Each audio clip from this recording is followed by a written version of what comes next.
Mga utol, kumusta ho? Kayong lahat, tayo pinasa bukid na. At ngayon po ay tayo ay pupunta rin sa ating ginawang plot. Kuwari ko mga utol, ayos na ho yan eh. At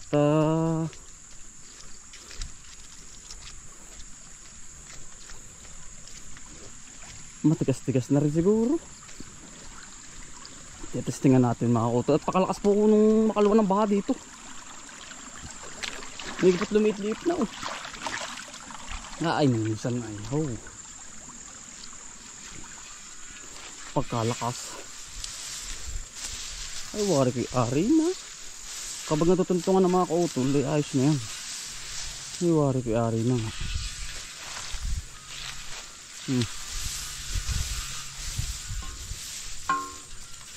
Ay, ari na to. Ay, ari na. Matigas-tigas na ay. Ito po kasi ganito mga kautol. Kaya ini pinaangat ko muna. Alam niyo naman mga kautol, ay walang pagkakapitan. Kasi nga ito ay alugog. Ang alugog po ibig sabihin nun, matubig. Hindi ho natigas. Yan o, tamo. Halos magkapantay pa rin halos sila sa tubig. Yan, ipipreparein at aayusin ng 4 na tao mga kautol. Ito namang ganito, yan katulad nito. Itong damo na yan, tatabunan yan. Patataasin po ba? Yan ay tumaas na mga kautol, ay ayos na. Pwede na uling tambakan yan. Ang gagawin ko naman po ay kakawayanan ko muna ng hindi po siya mapilpil mga kautol. Mapilpil po ng tao. Kaming gagawa. Kasi yan, kapag yan ay nakapasak na ang kawayan, at least ay matatabunan din yung kawayan mga kautol. Ano po? Na posibleng anuhan pa, tumibay pa yung pundasyon. At natabunan po ay mga kautol. Yan. Tara naman po kapag ay okay na. Okay na to mga kautol. Ayan naan na eh. Natutuntungan ko na mga kautol. Pwede na po yan. Kaya lang may area na masyadong malambot pa. Ito, area nito. Tapos yun, nandun si parang silo mga kautol, tinatanggal na po yung yung ating anong tawag dun? Sitaw. At lipas na rin mga kautol. Dito na kami lilipat sa area na to. Yan, marami na siyang damo. Ito okay na to eh. Ay okay na. Matigas na to. Tumigas din na yan Tama mga kautol. O yan. Nakahapon na natin. Abay nung minsan ito hindi wala itong kahapon-hapon. Saka natin nalagyan ng plastic mga kautol. Ano po? Kumbaga yung acid niya ay hindi pa rin umaangat. Pero ngayon umangat na siya. Dahil yung damo ay umulpot na. Yan po ang kagandahan dyan. Ano po? Madali na po yan. Bagay ganyan na. At isa pa ay kawayan. Ano po? Ang ating uunahin. Tulundahan ng baha. Yan, dinaanan na rin. Ampos ay. Yun. Tumupot. Naukok yung lupa doon. Yan. Hanggang doon. Halos na pantay eh. Pero okay na, matigas-tigas na naman. Ganito yun mga utol. Yun nga ho sabi ko sa inyo. Yan ho ay ganari.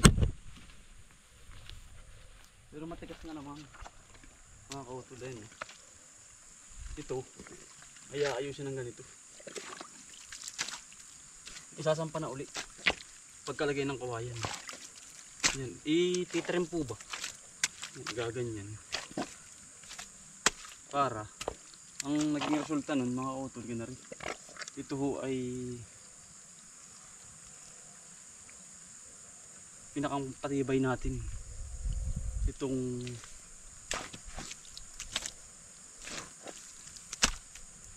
patigas nung una. Kasi ito ang lambot nito.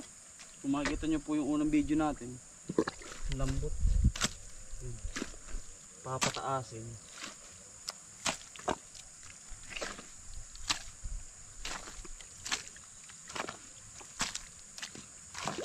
Ganyan lang. Hanggang sa kumapal uli. At malagyan ng putik.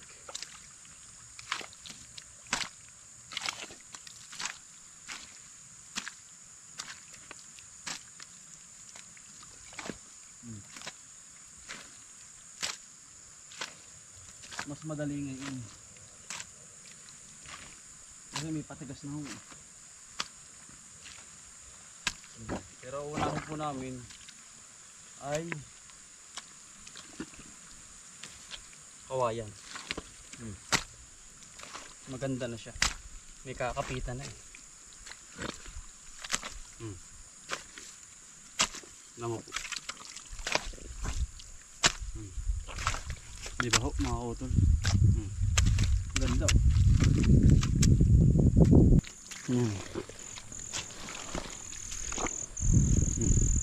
Tapos ito naman mga gantong space. Yan ho ay papaya mga lalagay natin. Aba, palak ng nasarit. Yan oh, wash out. Laki ng baha nung minsan eh. Mga kautol. Na wash out. Pwede nating hapunan itong ating ginawa. Matigas na. Yan, malambot pa rin yung iba. Pero okay na mga kautol. Pwede na. Matigas na. Hindi lang katulad nung minsan papakalambot. Halos hindi ka makakatapak at nalubog. Kasi yung punlupa niya umano na. Bumaba na.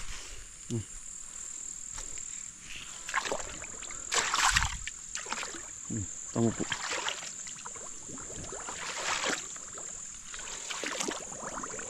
Maganda. Maganda ang ating pagkakagawa din.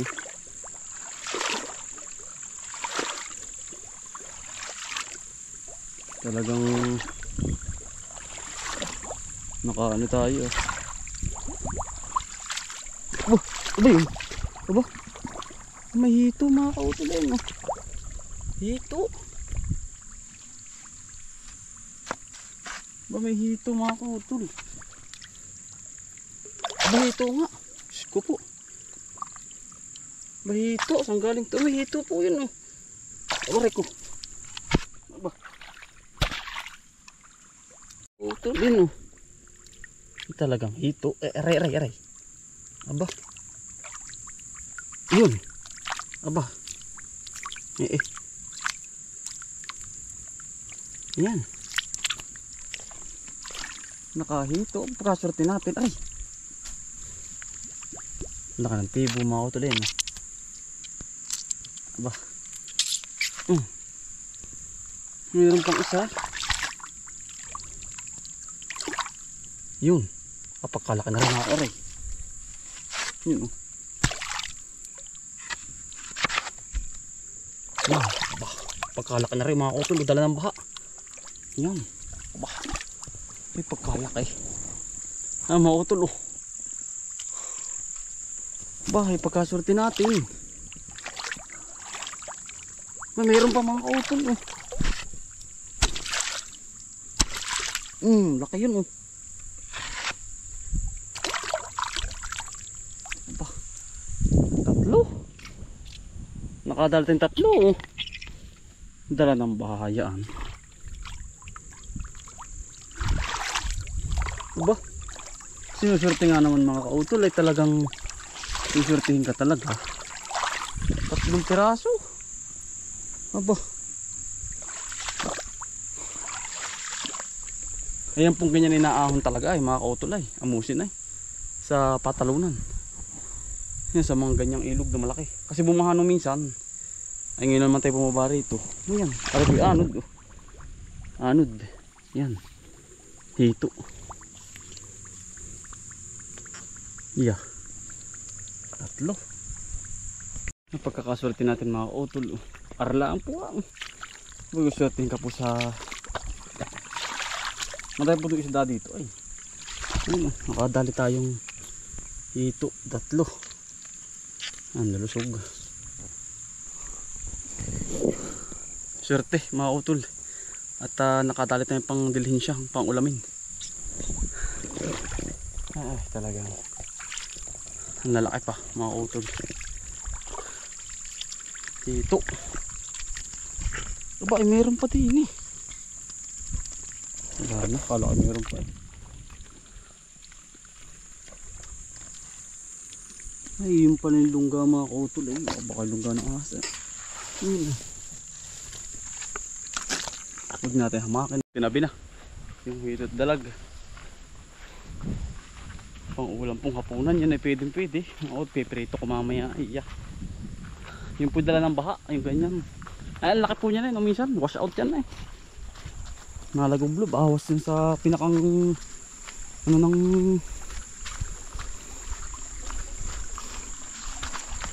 nari. Awas yun sa pinakang main. Sa aking ano ng tubig. Tayo po na may magtaga-agamas-gamas din eh. Pero po na parang silo. Balisita ko nga po rin. Gawa ng susunod na po din eh. Pinukondisyon ko lang po rin. Kailangan pikondisyon ng lupa.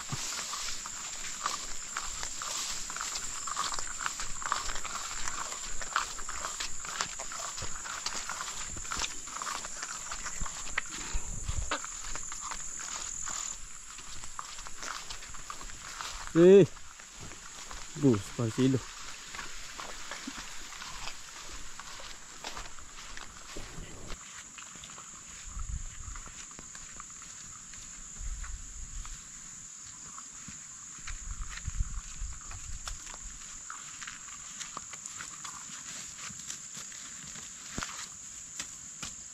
Lagi po dapat malinis mga utol. Ang paligid. Sa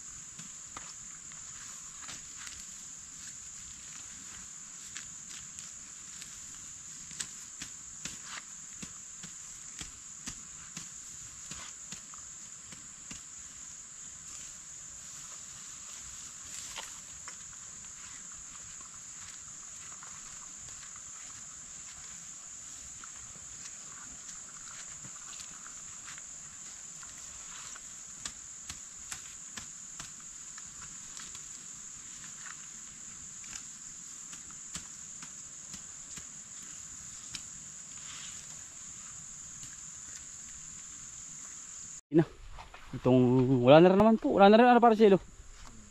Yan po. Ito po yung nagpas lang ang puno. At ito po ay hindi naalisin. At yan po ay dyan na muna. Yan po may mabubulok din na pare. Yan po. Mabubulok po yan diyan. Pinakasampahan din po natin ito eh. Kinapal nito. Ang dami binungan nito. Ano pare? Yan. Ay punit po yan. Tamo naman sa laki po ng mga puno. Hayaan na lang po namin. At yan ho ay dyan na. Amin na lang hahawanin yung plastic. At kukondisyon na rin mga utol. Ito po yung kukondisyon na namin ay lahat. Yun na nga, bayawak nga. Meron parang pula ba? Habol. Tatlo daw sana nakawala. Tatlo? Aba. Wala. Tatlo sana daw kung mga bulo.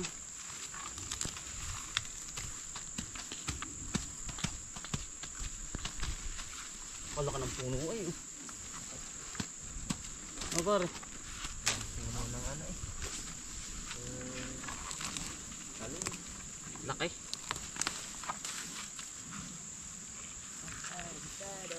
Maganda ang lupa. Nandiyan pala ang puno sa ilalim sa kabila ano.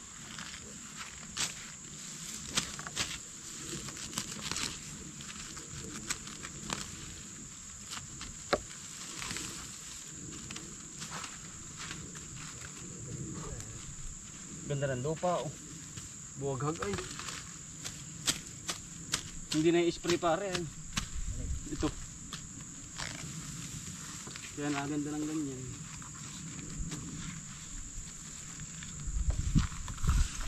Nabuhaghag ba?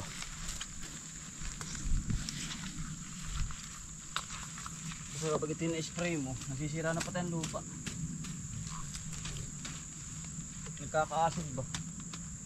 Pare.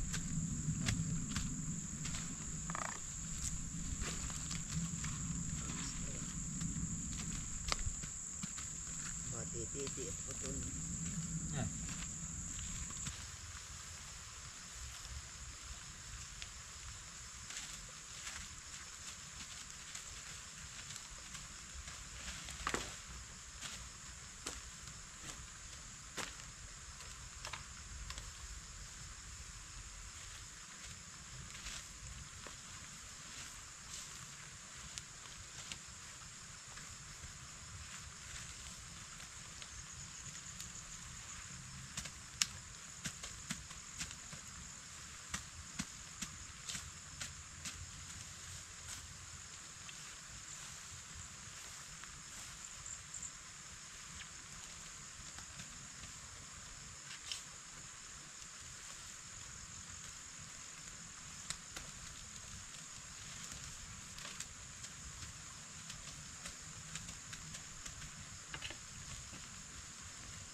Yari na po uli. Pwede na uling taniman na pare. Pero hindi air condition muna tayo. Para mas maganda. Papatayin muna ito. Yan po. Yari na naman.